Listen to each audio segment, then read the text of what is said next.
Devon, just for a complete change of scenery. So we're down in Devon because my partner's having the graduation ceremony for his PhD. He did actually achieve his PhD about like nearly 2 years ago now, but obviously they weren't doing in-person ceremonies, so Exeter University decided to hold off and kind of do them when things open back up again. So his parents have taken up the 2 seats that are kind of allocated for spectators, and then I'm just making use of the time to get a run in. That was sort of a collective decision that was made. Figured it would, be nice for his parents to see him go up on the stage and whatnot.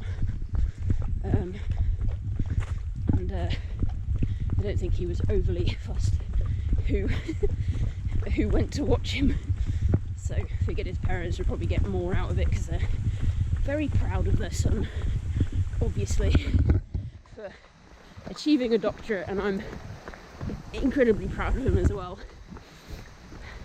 But he already knows that. We live together, so he's known that I'm proud of him for the last 2 years. Anyway, enough of me gushing about Greg. I'm running along the River Teign.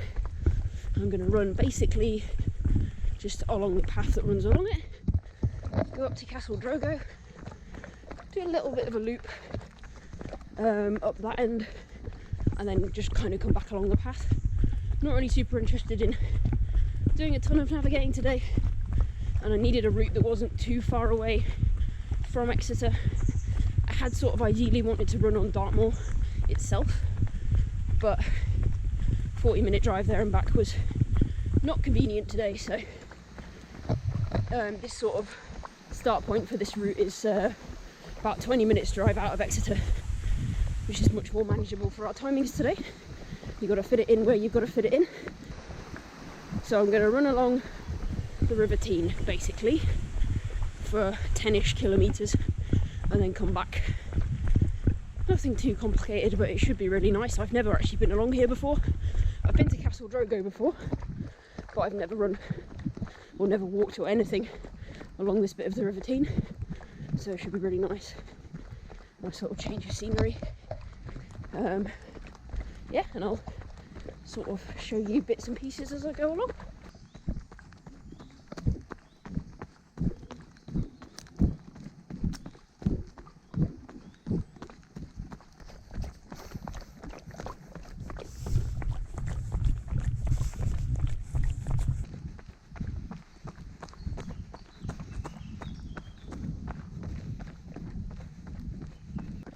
One day I will learn to double check the map before turning.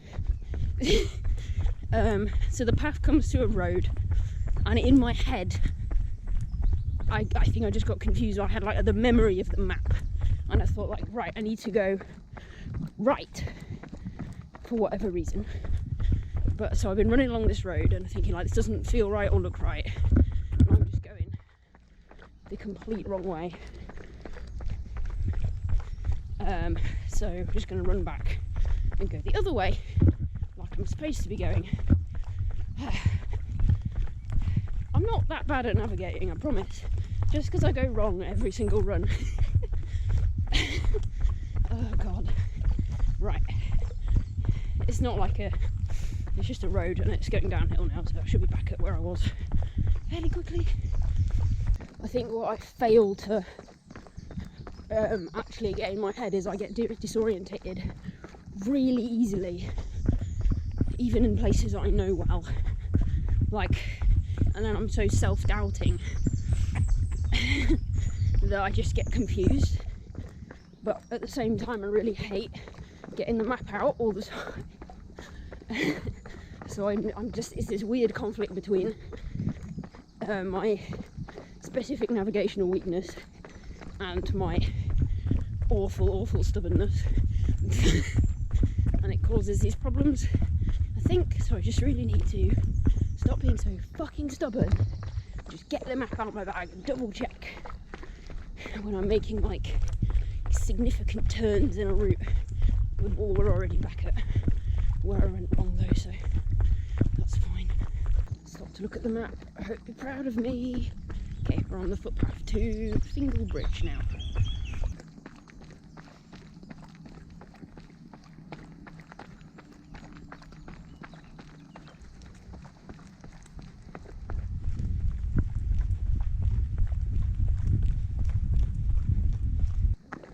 Really not seen many people. Must be busier on weekends, but yeah, seen like one recreational jogger and then one guy in a digger doing work. That's it. The path to myself otherwise. Taken on my first lot of calories. I'm really pleased with how well I eat and run these days. I don't know whether I just have like a particularly settled stomach or what, but it's never really been that difficult to train myself to be able to like digest food while running. So bodes well for the future. And I'm not moving like super slowly for me either. I'm not like going really hard or anything, but I think for my long runs I'd like them to be kind of the upper end of easy pace, and then use my actual easy runs as the ones where I just go right really slowly and barely get out of zone 1. So this is a definite zone 2 run, and it's pretty flat most of the way along here. I've got like one steep hill to climb I think, and then back down it and then flat again all the way back. So yeah, not particularly challenging, but I think after last weekend's adventures I'm quite pleased to maybe have something a bit less hilly on the schedule. Fingal Bridge, I'm pretty sure. I hope, otherwise I'm very lost. Now we're just going to take the path up to Castle Drogo, and then do a little loop, come back down the other side of the river I think, and then basically just carry on back along the path we ran along to get here. That's the plan anyway. That river looks so inviting right now, and quite warm. It's not as warm as it has been. We've had a heat wave the last week and a half. It's been super hot and it's a lot cooler today and overcast, but I'm still quite sweaty because it is quite muggy still for the UK. Anyway, right, I'm going to concentrate on running rather than yammering on at you, and I'll get back to you in a bit. Just seen a glorious bird of prey flying through the trees. Oh, perched on a branch up there, but absolutely not going to be able to see it on the GoPro. There they go again. I'm not sure what it is, there's too many leaves in the way to be able to tell for sure, but not small. Not small. I think I'm in the grounds of Castle Drogo now. You might not be able to see the building super clearly from the path. It's sort of further up the hill. Interesting place though, if you ever get to visit. It's not a traditional castle.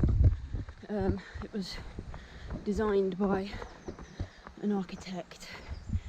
I can't remember the exact time frame, but at the time it was quite like a modern project at the time. But the architect screwed up, and the roof is sort of designed in such a way that the water leaks really easily into the building. So there's been a lot of renovation works on it to try and save it basically. I think both times I've been, it's been clad in scaffolding, trying to do the necessary renovation works to make sure they don't lose the building, basically. But yeah, interesting place. It is a bit of an odd place for me to come back to. It was it's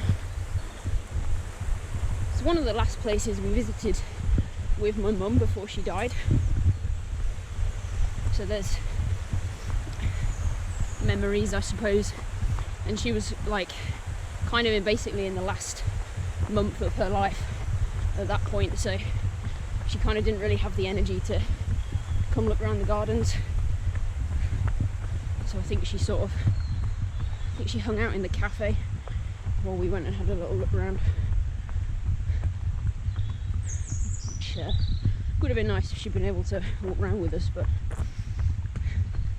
she was using a wheelchair to get around at the time.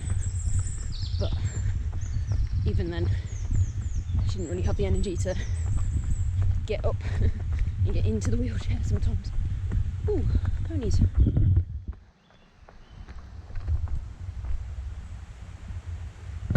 Cool. So on the one hand, coming back to places that we spent time as a family is strange. It's also kind of nice to come back to the places that we spent time as a family, because I feel like that's where she is, I suppose. Like, I really hate visiting her grave because I don't really see that as the place that she is. It's just where her physical remains happen to be. She herself isn't there. So I don't really go back there very often, but I do want to sort of gradually, as the emotional strength comes back to me, gradually go back to all the places that we spent time together. But I mean, it's been over 8 years since she died, and I'm still being very slow at all of that. But I suppose anybody who's lost anyone knows that the grieving process is not linear, and everybody's grieving process is different.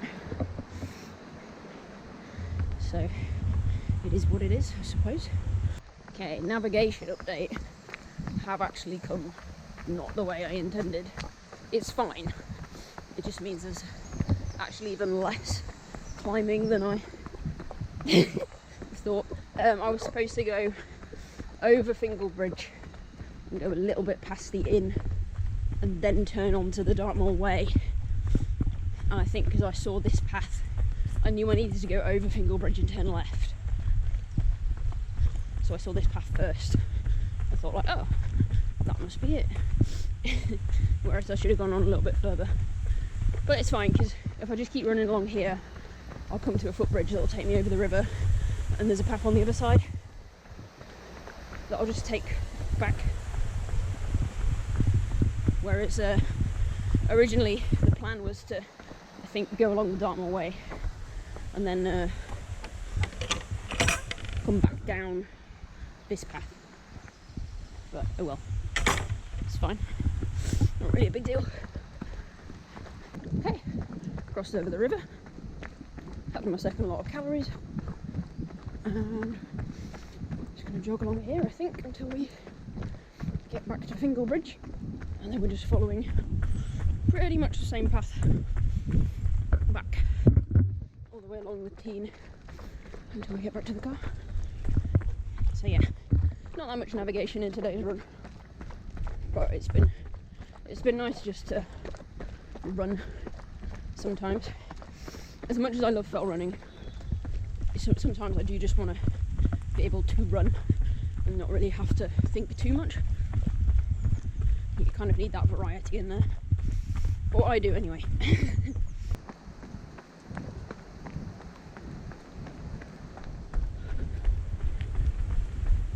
Okay, back on the path from Fingal Bridge to the bridge we're parked at. I can't remember its name. Begins with S. So it's just along here, for the rest of the run really. So I might check in a couple of times, but probably just going to concentrate on keeping a pace and getting back in a reasonable time.